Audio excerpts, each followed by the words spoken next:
Hello students, मैं BP Singh इस video में आपका स्वागत करता हूं और आज मैं आपको सेंटर ऑफ ग्रेविटी में सॉलिड ऑफ रेवोल्यूशन बताऊंगा। इस प्लेलिस्ट में हम 4 लेक्चर कवर कर चुके हैं। 2 लेक्चर मैंने आर्क पर दिए हैं, 2 लेक्चर मैंने एरिया पे दिए हैं और 2 लेक्चर मैं इस पे दूंगा, एक सॉलिड के लिए एक सरफेस के लिए। तो चलिए इसका जो फॉर्मूला है, इसका जो कर्व है वो कैसे बनेगी और वॉल्यूम हम सीजी में कैसे निकालते हैं वो देखना है, ठीक है। और जो मैंने लेक्चर दिए हैं उनकी लिंक भी मैंने डिस्क्रिप्शन में दे दी है। आप लेक्चर बाय लेक्चर देखेंगे तो पूरी सीजी आपकी बहुत अच्छी तरह हो जाएगी। तो चलिए देखते हैं सॉलिड के लिए।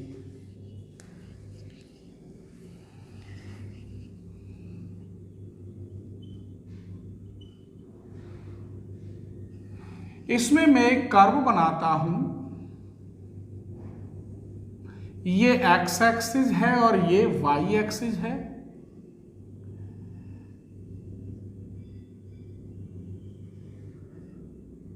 ये P, ये Q, ये L और ये M। तो जब मुझे वॉल्यूम निकालना है तो स्वाभाविक है LBH लंबाई गुणा चौड़ाई गुणा ऊंचाई इतना लेना पड़ेगा। तो ये जो PL है, अगर मैं एक सर्कुलर इसको सेंटर मानकर P को एक सर्किल टाइप की डिस्क बनाऊं, क्या बनाऊं? डिस्क। तो दिस इज रेडियस होगी PL और उस डिस्क का जो एरिया होगा as a area of circle, अर्थात सर्किल का जो एरिया होता है वो पाई आर स्क्वायर होता है। क्या होता है? पाई आर। और आर की जगह पर मैंने ये क्या है, यहाँ वाई है। तो ये रेडियस, अगर इसको सेंटर मानकर एक सर्किल बना देता हूं तो उसकी रेडियस वाई है। तो जो सर्किल की डिस्क है इसका एरिया क्या होगा वो देखिए। Area of circular disc,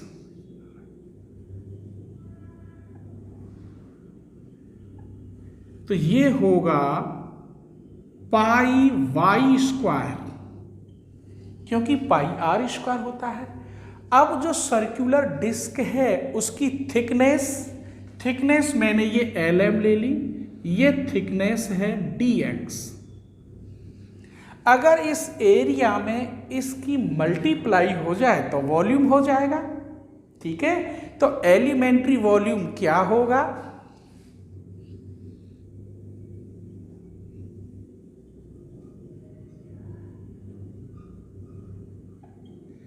pi y square into DX। अब रो भी होता है। रो क्या होता है?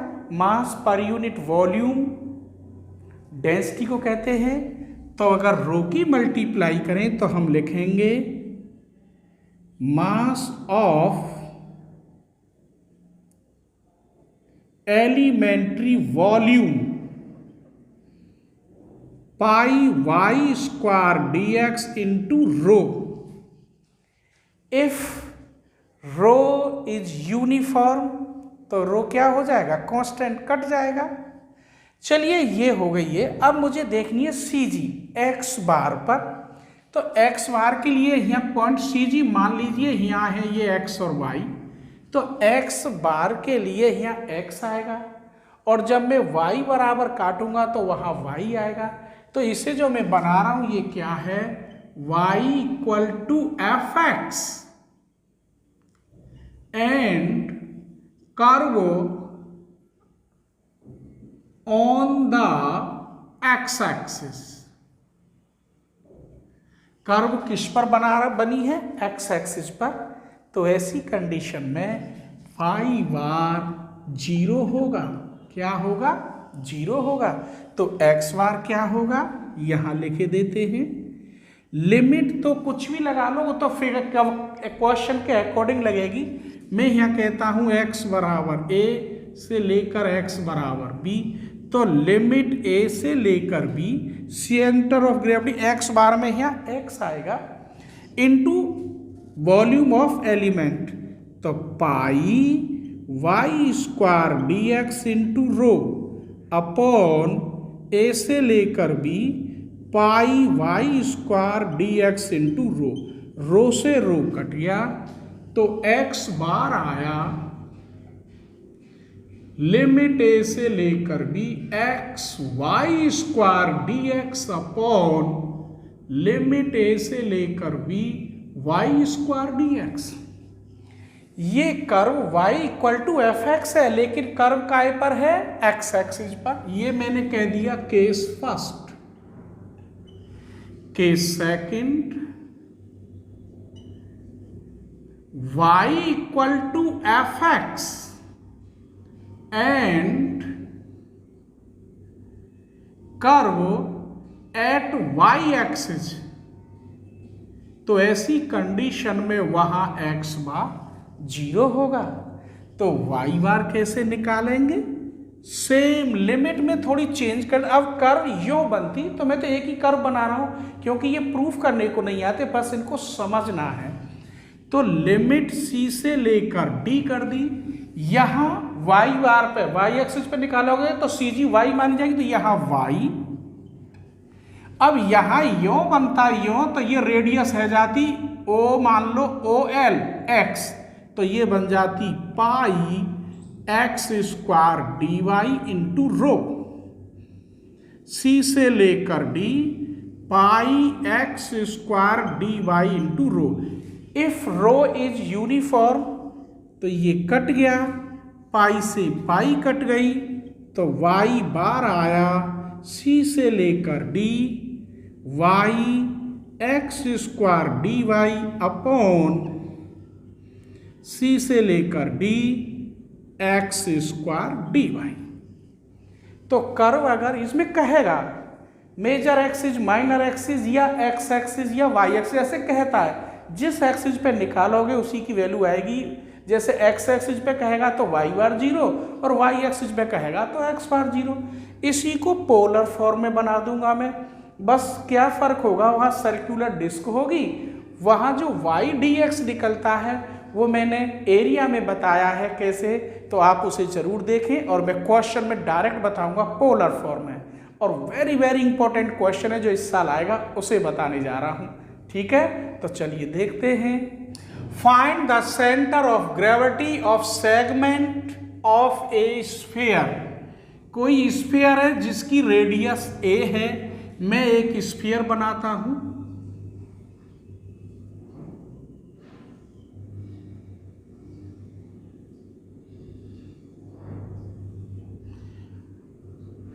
ये मैंने एक स्फीयर बना लिया।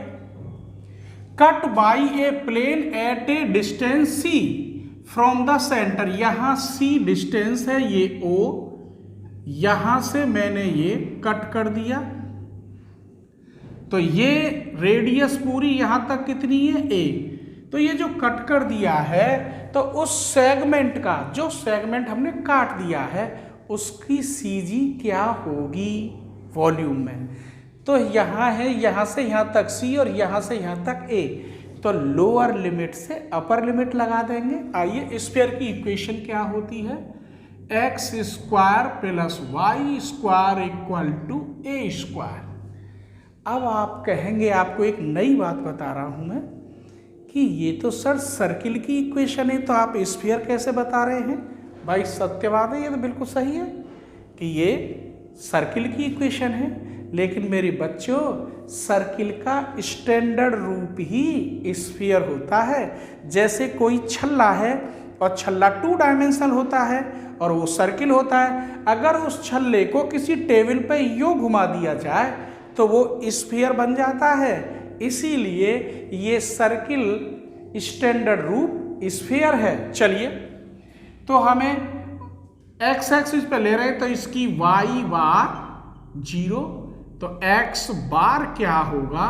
लोअर लिमिट c से लेकर a, formula x y square d x, c से लेकर a y square d x.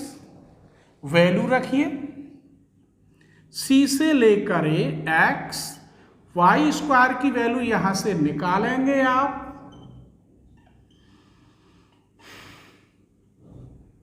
तो a square minus x square d x upon c से लेकर a square minus x square d x. Integration a square देखना यहां ध्यान से, इसके पास एक्स, इंटीग्रेशन करते तो एक्स स्क्वायर अपॉन 2, इसकी मल्टीप्लाई इसमें होती तो एक्स क्यू, इंटीग्रेशन करते एक्स 4 अपॉन 4, लिमिट सी से लेकर ए अपॉन यहां इंटीग्रेशन करेंगे आप ए स्क्वायर एक्स, यहां करेंगे एक्स क्यू अपॉन 3, लिमिट सी से लेकर ए।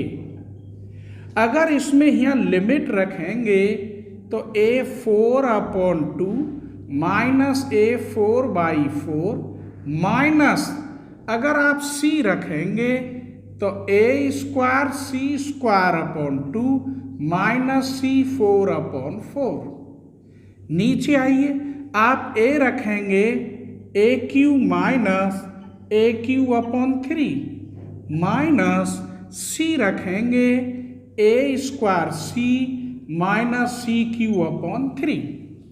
यहां बचा इधर ऊपर ए 4/4 बचेगा माइनस ए square c square upon 2 plus सी 4 अपॉन 4, नीचे यहाँ 3 में से 1 तो ये 2a³ अपॉन 3 माइनस ए square c minus CQ upon 3। इसमें एलसीएम 4 आएगा तो यहाँ लेता हूँ मैं a4 minus 2a square c square plus C4 upon 4, नीचे भी 3 आएगा तो 2a³ upon 3 minus 3a square c upon 3 minus CQ upon 3, तो ये 3 अपॉन 4, ये बन गया ऊपर a square minus c square का होल स्क्वायर, और ये 2a³ minus 3a square c minus CQ, यही आपका x बार हुआ। ठीक है, चलिए अब इस क्वेश्चन को कराते हैं जो वेरी वेरी इंपॉर्टेंट है। ठीक है, find the centroid of the volume of revolution of the curve. Curve दे रखी है ये कॉर्डियोन की, अबाउट द एक्स एक्सिस, तो जब एक्स एक्सिस पर है तो वाई बार तो 0 होगा। अब एक्स बार निकालना है। चलिए तो इसकी एक कर्व बना लेते हैं।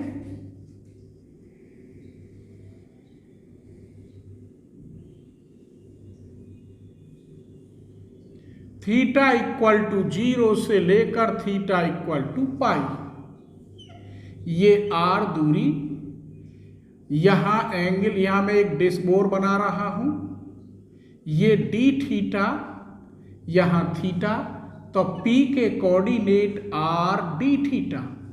अभी सिर्फ ये लेंथ है। ठीक है, अगर मैं इसमें स्ट्रिप काटता हूं dr, क्या dr, तो इस लेंथ में इसकी मल्टीप्लाई हो जाएगी इनटू dr, तो ये कहलाएगा अब एलिमेंट्री एरिया। लेकिन मुझे तो वॉल्यूम निकालना है। अब वॉल्यूम निकालने के लिए क्या करें कि ये एक सर्कुलर डिस्क है, ये पूरी तो मैं यही बनाई देता हूं ऐसे, ये सर्कुलर डिस्क है, ये मैंने बना लिया m और यहां n, तो mn, अगर ये रेडियस है r, एंगल थीटा, तो mn की वैल्यू क्या होगी, r साइन थीटा। मैंने एलिमेंट्री एरिया तो निकाल लिया है, मुझे तो वॉल्यूम निकालना है। वॉल्यूम निकालने के लिए मुझे इसकी सरकमफ्रेंस मालूम होनी चाहिए। यदि इसमें सरकमफ्रेंस की मल्टीप्लाई और हो जाए तो ये जो डिस्क बनाई है उसका वॉल्यूम कहलाएगा। तो इसकी जो सरकमफ्रेंस है वो क्या होगी, 2πr, r की जगह पर mn, mn की वैल्यू कितनी है 2πr साइन थीटा। कितनी है? 2πr sine theta. अगर इसकी मल्टीप्लाई इसमें हो जाए, अभी मैंने एरिया निकाला है, पहले तो लेंथ निकाली थी r d थीटा, स्ट्रिप काटी, अब ये एरिया। अगर इसकी मल्टीप्लाई इसमें हो जाए तो ये कहलाएगा एलिमेंट्री वॉल्यूम। तो एलिमेंट्री वॉल्यूम